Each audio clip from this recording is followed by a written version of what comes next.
They risked their lives for our country and returned home with lasting scars of war. Today, several members of the Ohio National Guard were honored for their 2009 service in Afghanistan during Operation Enduring Freedom. 10 TV News reporter Kevin Landers spoke to one soldier who received a Purple Heart medal after escaping death while on patrol. In his 24 years in the Special Forces Unit of the Ohio National Guard, Master Sergeant Kevin Colwell says he will never forget May 28, 2009. We ran into a Taliban ambush. It was a pretty sophisticated, well orchestrated ambush. Colwell and 3 members of his team were driving in a vehicle similar to this, called a Mine Resistance Ambush Protected Vehicle, or MRAP.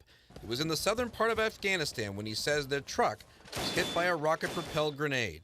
We didn't know it until after the fact, but even though this was an fully armored vehicle, when it detonated on the side of the vehicle, the warhead actually penetrated all the armor, passed through the vehicle, penetrated the armor on the other side, and actually blew out the tire on that side of the vehicle.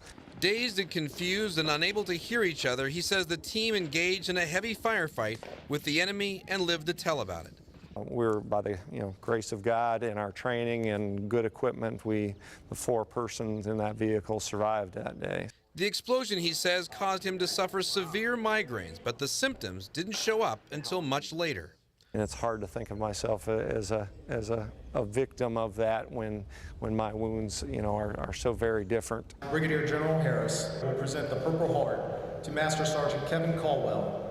5 years after the attack, Master Sergeant Colwell was honored with a Purple Heart in recognition of the day he and his team fought to stay alive under heavy attack.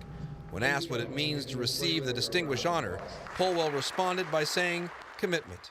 What it means to me is that it shows that I guess that I've taken a hit for the country. I'm honored to serve my country, and I would go back again. At Rickenbacker International Airport, Kevin Landers, 10 TV News.